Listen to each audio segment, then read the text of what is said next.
ప్రయాగరాజ్ మహాకుంభమేళా ప్రారంభమై నేటికి 18 రోజులు గడిచాయి.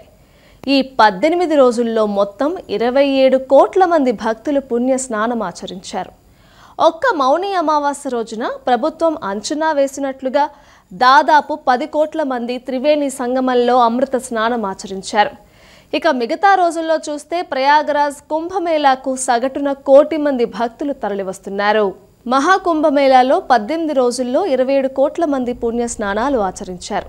ప్రపంచంలోనే అతిపెద్ద ఆధ్యాత్మిక ఉత్సవంగా పేరుగాంచిన మహాకుంభమేళాలో గంగా, యమున, సరస్వతి నదులు కలిసే త్రివేణి సంగమంలో పుణ్య స్నానాలు ఆచరించేందుకు ప్రపంచం నలుమూలల నుంచి భక్తులు పోటెత్తుతున్నారు.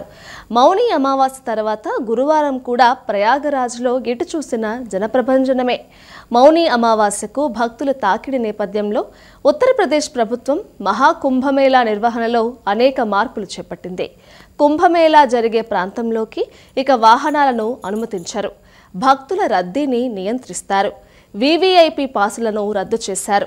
ఇంతకుముందు వీవీఐపీల వాహనాల కోసం ఇచ్చిన అనుమతులను కూడా రద్దు చేశారు. అన్ని మినహాయింపుల్ని రద్దు చేశారు. వన్ వే రూట్లను అమలు చేస్తున్నారు. భక్తులు సులువుగా నడిచేందుకు తక్షణమే ఈ మార్పులను ఆచరణలోకి తీసుకొచ్చారు. ప్రయాగరాజ్ సమీప జిల్లాల నుంచి వస్తున్న వాహనాలను ఆ జిల్లా సరిహద్దులకే పరిమితం చేస్తున్నారు. సంక్రాంతి సందర్భంగా జనవరి 13న ప్రారంభమైన ఈ మహాకుంభమేళా ఫిబ్రవరి 26 శివరాత్రితో ముగుస్తుంది. ఈ కుంభమేళాకు దాదాపు 40 కోట్ల మంది హాజరవుతారని యూపీ ప్రభుత్వం ఇంతకుముందు అంచనా వేసింది. మహాకుంభమేళాకు భక్తులు ఇప్పుడు హాజరవుతున్న తీరును చూస్తే ప్రభుత్వ అంచనాలకు మించి సాగుతోంది ప్రయాగరాజ్ కుంభమేళా. దీంతో ప్రభుత్వం ఇప్పుడు ఈ మహాకుంభమేళాకు వచ్చే భక్తుల సంఖ్య 50 కోట్లకు పైమాటే అంటోంది.